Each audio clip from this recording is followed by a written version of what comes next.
Hello, dear friends. We're here today to talk to you a bit about the kind of practice you may be doing at home. As lay people, we don't always have the benefit of being in a monastery where people know us well and there's wise guidance. And so we wanted to let you know some maybe tips and ways to make your practice enjoyable and avoid certain pitfalls that can happen when we walk on this path. I spent about 10 years trying to figure out how to carefully manage my monkey mind and follow my breath. I thought I had to only follow my breath, and then I found out that there might be other ways to ground myself and focus so that I could get more out of my sitting meditation and my practice in general.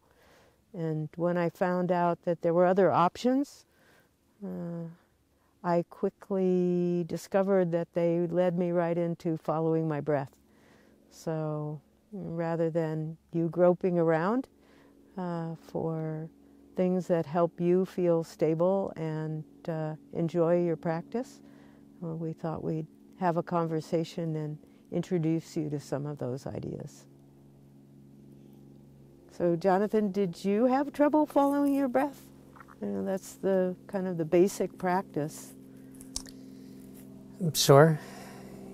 I don't know if it was more trouble than most people have, especially at the beginning, since it's a new practice and certainly goes against our conditioning and habit energy. But I know for a long time, spent a long time trying to connect with the breath and develop it as a means of calm and mindfulness and concentration, and wish I had known some of the things that I know now earlier. Yeah, exactly. Yeah. What I noticed was when I tried to follow my breath, I couldn't get a full breath, and it reminded me of being a tween and laying in bed at night and trying to go to sleep and not being able to get a full breath and getting tense as the night went on. And so that reminder just kind of nixed it for me. And when I learned to pay attention more to how my body was moving up and down from the breath and noticing different parts of my body, eventually I noticed, I'm just following my breath. And that was a delightful surprise, but it came about 10 or 11 years into practice. Yeah. I think maybe my experience might be pretty common in just that trying to follow the breath would usually just kind of wander into drowsiness and low energy, and then pretty soon my mind would just be off in a daydream or ruminating about something, and I had forgotten about the breath entirely, and would come back for a little while, and then all that would just happen again and again for a whole meditation period. And what I learned from me is that sometimes being aware of the feeling of my body is more accessible, more interesting to me anyways. And the feeling of my body can just be maybe the weight on whatever I'm sitting on, or just the feeling of the body itself, the kind of energy throughout, or the feeling throughout. And I've thought a little bit about why this is the case for me, and it's a bit more of a subtle sensation than the breath is, so I kind of have to use a little more effort to notice it and stay with it in a way that keeps me there. Uh-huh. Yeah. And you're the kind of person who tends to be lower energy in habit, and I'm more jacked up. And so what I noticed when I tried to follow the breath was I was getting more and more and more tense until I couldn't sit in. I just couldn't sit anymore. So, then I learned just a few years ago that there's this thing called the window of tolerance, where something takes over at some point. You get hijacked by your nervous system, and you can be checking in with your body to know what are the signs of being regulated and being able to focus to some degree so that your practice is beneficial. And when you kind of jump out of that zone of being able to be mindful, and that when I know I'm getting up towards the edge, I have little tricks to bring me back down. And I'm guessing you're more familiar with the bottom edge to bring you back up. Yeah, my tendency, habit, energy is definitely more to sink than to rise. And what do you notice? Well, I'll notice like my limbs feeling heavy, the breath is heavy, mind is foggy. It's like feels like fatigue. A lot of physical and mental inertia. What's it like when you drop below that line? It's just it's a kind of frozenness. It's really hard to get myself to do anything, and I just want to get absorbed in some sort of distraction, usually media or food. So that's when you're not sitting. Yeah. Does it happen when you're sitting? Well, certainly not for a while. I hadn't thought about that, and yeah, sure. When I'm sitting, it's getting carried away into fantasy, mental constructions, and the way that I can notice it happening in my body is I'm not mindful of my posture anymore. So I'll start slumping and getting crooked and ignoring pain. Yeah. So I've heard, because I don't have that tendency, that when sometimes people can mistake this kind of dissociated state with being really concentrated. And so they're not feeling their breath, they're not feeling their body, they're not feeling anything, and their mind is vacant. And then they get up from the bell and they're a little stuck there. So that's something to be watchful for. And then what do you do to energize yourself more? So in sitting, when I am able to recognize that going on, I'll shift my attention to I'll fix my posture, and then I'll shift my attention to some pleasant sensation in the body and concentrate there. I'll smile. So I will bring a smile to my face and focus on whatever pleasant sensation I find in the body. And I've done this a few times now. I usually know where to go looking first. That's incredible, because the smile works from both directions.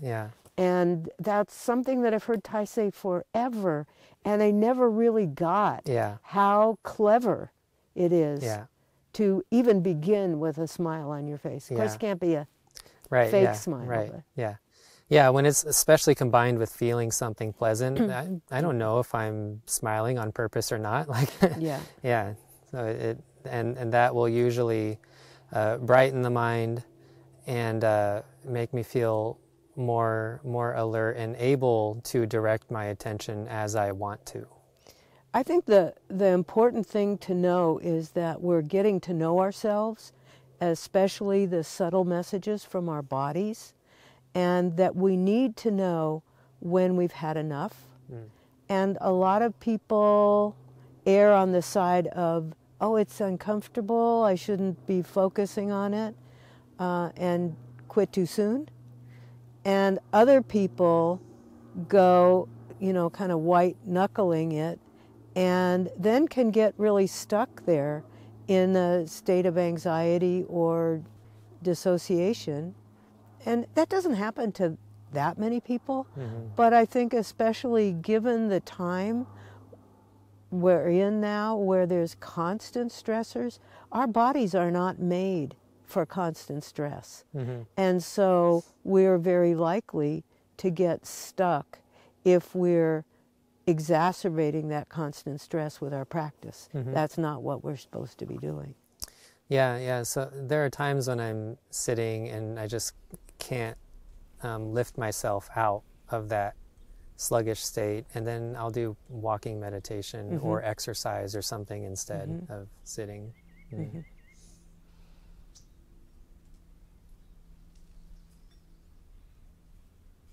So I think it's important for people to recognize this is kind of like an experiment where we're the living laboratory, and we have to know the signs, how to read our inner experience, Mm-hmm.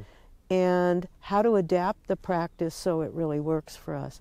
Because, a guided meditation might say, oh, smile, now you feel happy. Yeah. Well, it's like, well, I don't feel happy.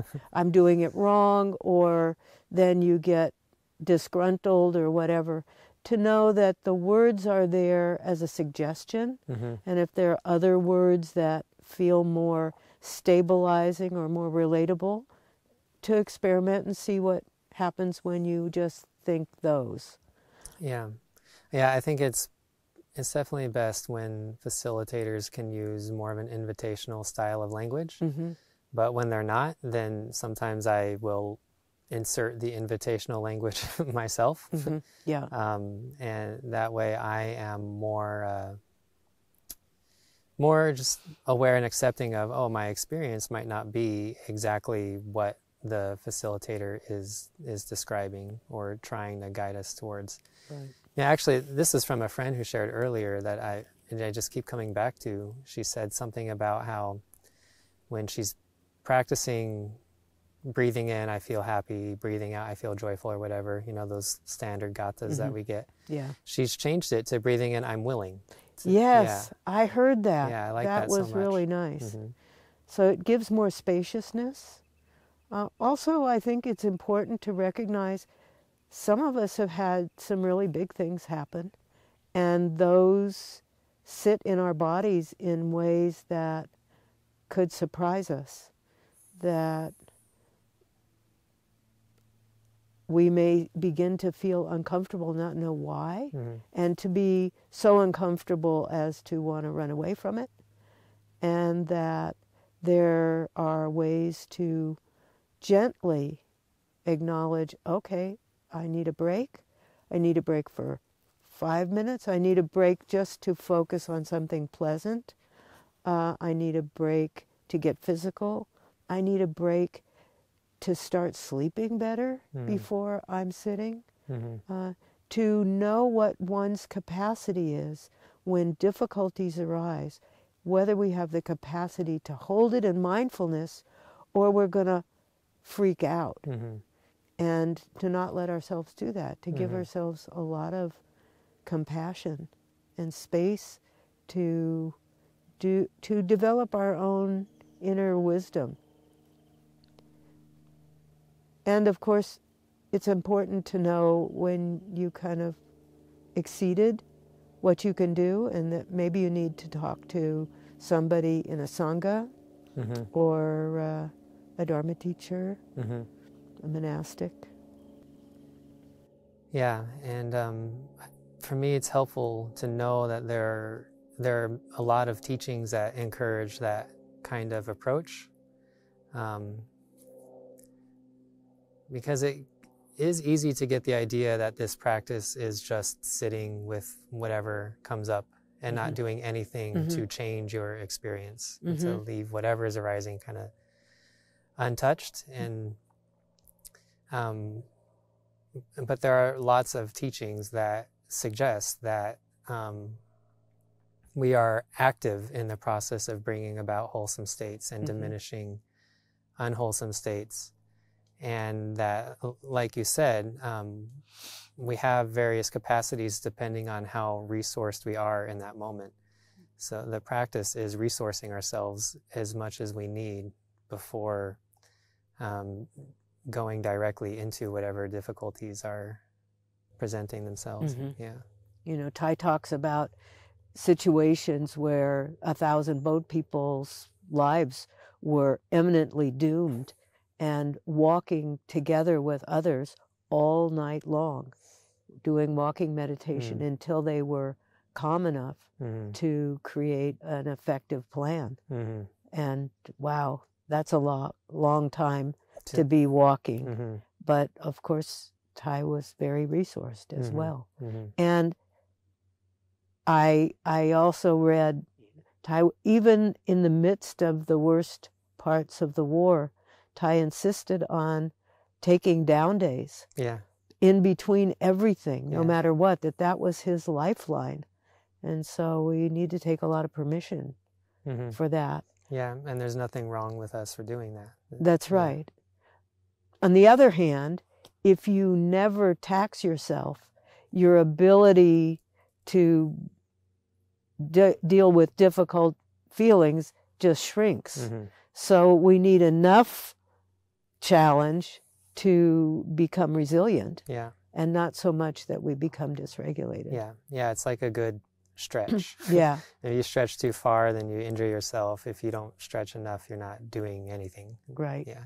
So knowing that everything is by invitation, knowing that window of where you're stable and where you're not, having some grounding ways when you're creeping up to the edges of that limit that you can handle, and concentrating on what brings you solidity, well-being at that point. And then being diligent, not giving up. Yeah. Because, wow, even in the 10 years that I couldn't follow my breath, I got an immense amount out of the practice. And understanding myself and being able to be more effective and kind and gentle with the people around me.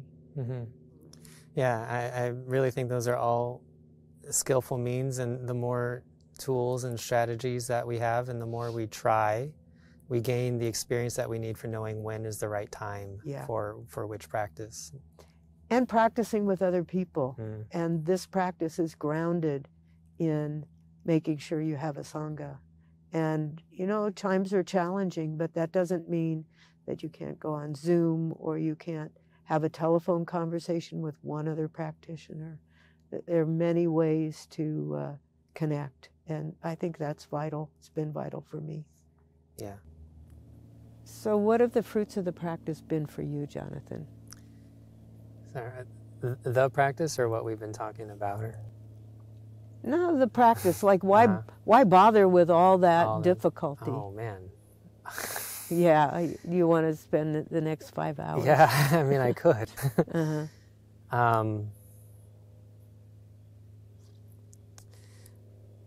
Right now, the tastiest fruit is that I know how to generate joy inside of myself, and I'm getting better at like I just sitting here and doing it now. That's coming more and more, but if I sit for 5 minutes, I can bring myself and generate joy in my body and totally change my mood and feel good about life, which is not where I was 15 years ago. It also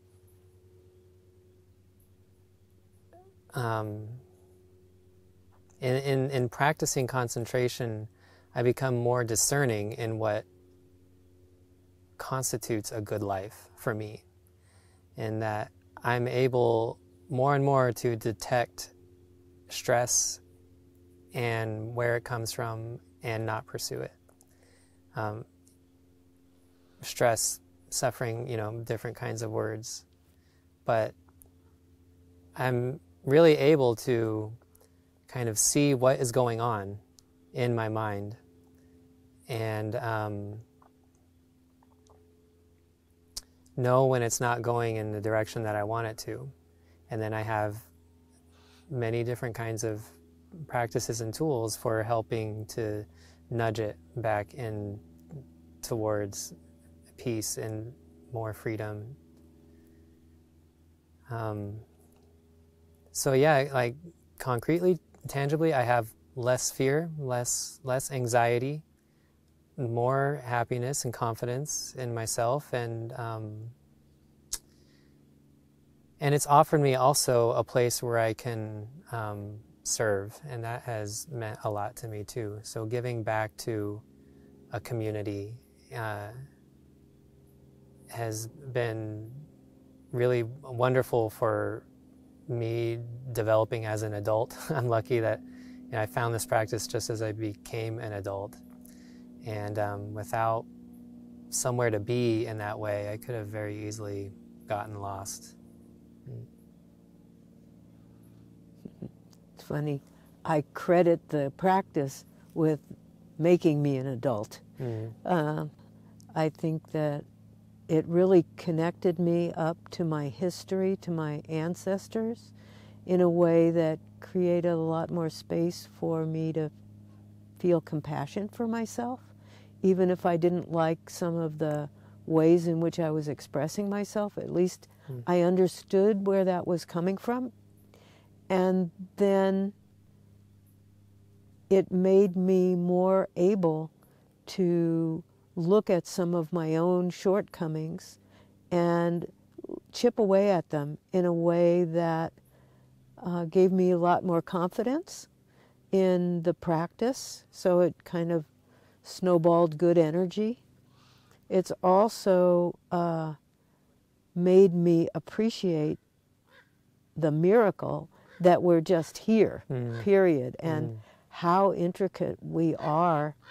And also that kind of giving back, that because I don't feel as hesitant about myself, I feel much more fearless, and I can take on things with groups of people that I never thought I could do before. And so my ability to give back has really mushroomed. And it's made my life really happy. Not only happy on an individual level, but I love being part of a group that accepts each other's shortcomings, that sees them, and that's learning to work harmoniously even though those things are there. You know, just the amount of acceptance there can be. Yeah, pretty exhilarating. Yeah. I think that had a big effect on me also. Like, I remember going in the first few years to my sangha at home and realizing these people actually love me, and how that was difficult for me to accept and let in at first, but that that they were willing to give me a chance to practice and develop skills like speaking, facilitating, sitting with somebody and listening.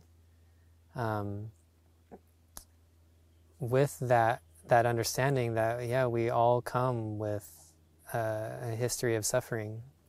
I got it, you got it, and so we're here for each other to hold it tenderly as we support each other in transforming it. Yeah. Thank you very much. You're welcome. You probably have no idea, at least for me, how happy I am to have Jonathan as my friend. Yeah. Thank you. I've benefited a lot, too, from having you as a friend.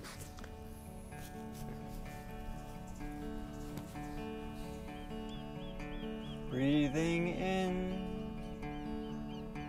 breathing out, breathing in, breathing out. I am blooming as a flower.